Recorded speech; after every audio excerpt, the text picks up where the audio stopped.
కారం రంగు రుచితో ఉంటుంది. ఆచి మిరపపొడి అదరగొట్టే కారం రంగు రుచి. సీక్వెల్ గ్యారేజ్ ఇచట కొనసాగింపు కథలు తీయబడును అని బోర్డు పెట్టేస్తున్నారు మన దర్శకులు.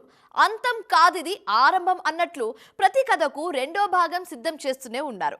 1, 2 కాదు, టాలీవుడ్లో లెక్కలకు మించిన సీక్వెల్ సిద్ధమవుతున్నాయి ఇప్పుడు. మరి ఆ సీక్వెల్స్ ఏంటో ఎక్స్క్లూజివ్ స్టోరీలో చూద్దాం. ఒకప్పుడు తెలుగులో సీక్వెల్ తీస్తే ఫ్లాప్ తప్ప మరో మాట వినిపించేది కాదు. పార్ట్ 2 అంటే పొరపాటును కూడా వర్కౌట్ అయ్యేది కాదు. దాంతో టాలీవుడ్కి సీక్వెల్స్ సచ్చిరావు, వాళ్లకు చెయ్యడం చేత కాదు అంటూ ఒక ముద్ర వేసేశారు. ఆ బ్యాడ్ సెంటిమెంట్ని మార్చేసి దాన్నే మనకు అనుకూలంగా మార్చేస్తున్నారు దర్శకులు. సీక్వెల్స్ కాసులు కురిపిస్తూ ఉండడంతో వరుసగా వాటినే అనౌన్స్ చేస్తున్నారు. 8 ఏళ్ల కింద బాహుబలి 2తో సీక్వెల్స్ రాత మారింది. ఆ తరువాత మన దర్శకులు సీక్వెల్స్తో బ్లాక్ బస్టర్స్ కొడుతున్నారు.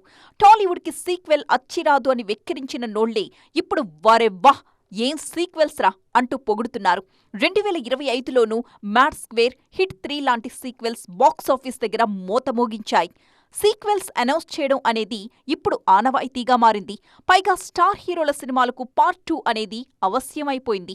అందుకే దేవరా 2, సలార్ 2, కల్కి 2 అంటూ వరుసగా సీక్వెల్స్ ని ప్రకటించారు. పవన్ కళ్యాణ్ హరిహర వీరమల్లు 2 కూడా త్వరలోనే మొదలవుతుందని చెప్తున్నారు మేకర్స్. ఖచ్చితంగా ప్రతి సినిమా కథ పూర్తి చేసే తీరుతాం అంటున్నారు వాళ్లు. కింగ్డమ్ పార్ట్ 2 పై కూడా తాజాగా అనౌన్స్మెంట్ ఇచ్చారు నిర్మాత నాగవంశీ. విజయ్ దేవరకొండ చేస్తున్న సినిమాలు పూర్తవగానే 2 ఏళ్ల తరువాత ఈ సినిమాని మొదలు పెడతామని చెప్పారు వంశీ.